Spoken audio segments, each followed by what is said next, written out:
आज हम लोग बात करने वाले हैं रॉबर्ट फ्रॉस्ट की लिखी हुई एक बहुत ही फेमस और हम लोगों को एक बहुत ही अच्छा मैसेज देने वाली पोएम के बारे में, जिसका नाम है द रोड नॉट टेकन। तो इसके नाम से ही आपको पता चल गया होगा कि यहाँ पर बात क्या की जा रही है। तो अगर इसको थोड़ा सा आपको पहले ही समझा देने का प्रयास करूँ तो वो ये है कि रॉबर्ट फ्रॉस्ट बात कर रहे हैं कि हम लोग जब अपनी लाइफ में डिसीज़न लेने वाली पॉइंट पे आते हैं तो हम लोग को कहाँ पे कौन सी प्रॉब्लम आती है और कैसे हम लोग कौन सा मतलब रास्ता चुनते हैं अपने लिए, कौन सी चीज़ हमें ज़िंदगी में आगे चल के करनी है जब हमें कुछ डिसीज़न लेना होता है। एज एग्ज़ाम्पल अगर मैं बात करूँ तो जैसे आप 9th में हो तो बहुत सारे बच्चों को रहता है कि अब हमें बायो लेकर पढ़ना है, मैथ्स छोड़ देनी है, या कुछ बच्चों का रहता है हमें मैथ्स कंटिन्यू करना है, बायो नहीं लेना है, और कुछ बच्चे आर्ट साइड में चले जाते हैं।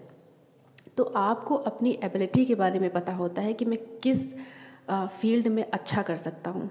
तो बिल्कुल वैसे ही रॉबर्ट फ्रॉस्ट ने यहाँ पे बात करी है कि उनके सामने जब ऐसी चुनौती आई थी तो उन्होंने कौन सा पाथ अपने लिए चुना था, कौन सा एम उन्होंने अपनी ज़िंदगी में जो बनाया हुआ था, तो उसको उन्होंने किस तरह से फेस किया, इसमें उन्होंने ये समझाने का प्रयास किया है। तो आइए इसको हम लोग हिंदी में समराइज़ कर लेते हैं। Two roads diverged in a yellow wood and sorry I couldn't travel both, and be one traveler long I stood and looked down as far as I could to where it bent in the undergrowth। अब यहाँ पे scene क्या बन रहा है, ये जो lines लिखी हुई हैं ये पढ़ने के बाद सीन ये बन रहा है कि रॉबर्ट फ्रॉस्ट जो हैं वो एक जंगल में खड़े हुए हैं, वुड्स में जंगल होता है वहाँ पर खड़े हुए हैं, और उनके सामने दो रास्ते हैं जो कि अलग अलग दिशाओं में जा रहे हैं। ठीक है, डाइवर्स्ड का मतलब होता है अलग होना या फिर अलग अलग दिशाओं में जाना। तो दो रास्ते उनके सामने हैं और वो कहते हैं कि and sorry I could not travel both, कि मैं जो है उन दोनों रास्तों पर एक साथ नहीं चल सकता हूँ, और ये किसी के साथ भी नहीं हो सकता कि हम एक साथ दो रास्तों पर चलें। And be one traveller long I stood, और क्योंकि मैं वहाँ पर एक एक मैं ही यात्री हूँ और मेरे सामने दो रास्ते हैं, तो मैं वहाँ पर खड़ा होकर सोच रहा हूँ कि मैं कौन सा रास्ता चुनूँ। And I look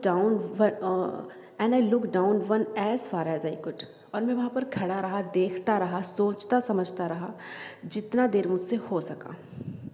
to where it bent in the undergrowth, undergrowth का मतलब होता है जब किसी घने जंगल में खड़ा हुआ जाता है तो जहाँ जब दूर तक निगाह जाती है तो जहाँ पर पेड़ बहुत घने हो जाते हैं, झाड़ियाँ हो जाती हैं, तो उसके आगे में नहीं दिखता। तो वो यही कह रहे हैं कि जहाँ तक मेरी नज़र जा सकती थी वहाँ तक मैं देख रहा हूँ और चीज़ों को समझने का मैं प्रयास कर रहा हूँ। Then took the other as just as fair, as just as fair का यहाँ पर मतलब ये है कि दोनों रास्ते मुझे सेम सेम से दिख रहे हैं और मुझे उसमें से कोई अंतर समझ नहीं आ रहा है। And having perhaps the better claim, और मैंने एक रास्ता मैंने अपने हिसाब से चुन लिया है जो मुझे लग रहा है कि ये दूसरे वाले से कुछ शायद कुछ बेटर हो सकता है। Because it was grassy and wanted wear, wanted wear का मतलब यहाँ पे ये है कि वो रास्ता जहाँ पर ज़्यादा लोग नहीं चल कर गए हैं। तो वो कहते हैं कि because it was grassy means वहाँ पर बहुत सारी घास है, और घास वहाँ पर होती है जहाँ पर लोगों का आना जाना कम होता है। Though as far that the passing there had वॉन्ट them really about the same. अब क्यों जब मैं उस रास्ते पर आगे बढ़ गया, उस ग्रासी वाले रास्ते पर जहाँ पर बहुत कम लोगों ने ट्रैवल किया हुआ था, तो वहाँ पर आके जाकर मुझे पता चला कि ये भी उसी रास्ते की तरह है जैसे रास्ता मैं छोड़ कर आया हूँ, कुछ अलग नहीं है। And both that morning equally ले, और उन दोनों रास्तों पर जो सुबह दिख रही है वो भी सेम सेम से ही दिख रही है। In leaves no step had trodden black, trodden का मतलब हुआ है कुचला हुआ। जिस रास्ते पर लोग चलते हैं वहाँ पर घास जो होती है वो कुचल जाती है, या आप ये कह लीजिए कि वो रास्ता जो है वहाँ पे घास होना ही बंद हो जाती है। तो रॉबर्ट फ्रॉस्ट ने कौन सा रास्ता लिया था जिसमें घास थी, तो अब जब वो आगे बढ़ कर गए तो उन्हें लगा कि नहीं, कुछ अलग नहीं है यहाँ पर। Oh I kept the first for another day, और वो यहाँ पे कह रहे हैं कि जो रास्ता मैं छोड़ आया हूँ उसको मैं ये सोच कर छोड़ आया हूँ कि मैं इस रास्ते पर वॉक करने के बाद मैं उस रास्ते पर भी चला जाऊँगा। Yet knowing how way Leeds on two way, और कहीं ना कहीं मैं ये जानता भी हूँ कि जब हम अपनी लाइफ में हम कोई डिसीज़न ले लेते हैं तो उससे वापस आना आसान नहीं होता। आई doubted I should ever come back. और मुझे इस बात को लेकर थोड़ा सा डाउट भी है कि क्या मैं अब वो डिसीज़न जो मैं छोड़ आया हूँ, वो वाला रास्ता जो मैं छोड़ आया हूँ, क्या मैं उसको दोबारा ले सकता हूँ? नहीं, ये पॉसिबल नहीं होता किसी की भी लाइफ में। I shall be telling this with a sigh somewhere ages and ages hence. और मैं इस बात को बताते हुए एक आह सी महसूस कर रहा हूँ। मैं अपने फ्यूचर को लेकर भी मैं उतना श्योर नहीं हूँ कि क्या मैंने जो ये रास्ता लिया है वो मेरे लिए सही है, या फिर मैं जो छोड़ आया था वो ज़्यादा बेटर होता। क्योंकि मैं तो ये सोच कर आया था कि ये वाला ज़्यादा बेटर होगा। Two roads diverged in a wood, दो रास्ते जो जंगल में अपोजिट साइड में अलग अलग होते जा रहे हैं। I took the one less travelled by, और मैंने वो वाला रास्ता चुना जिस पर बहुत कम लोगों ने ट्रैवल किया हुआ था।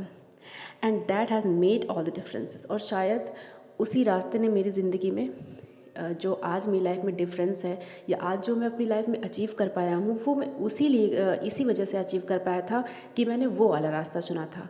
अगर मैं सेकंड वाला रास्ता चुनता तो शायद रिजल्ट्स कुछ और होते हैं। तो सेम चीज़ रॉबर्ट फ्रॉस्ट इस पूरी पोएम में हमें ये समझाने का प्रयास कर रहे हैं कि हर एक इंसान की लाइफ में ऐसा एक समय आता है जब उसे कोई डिसीज़न लेना होता है।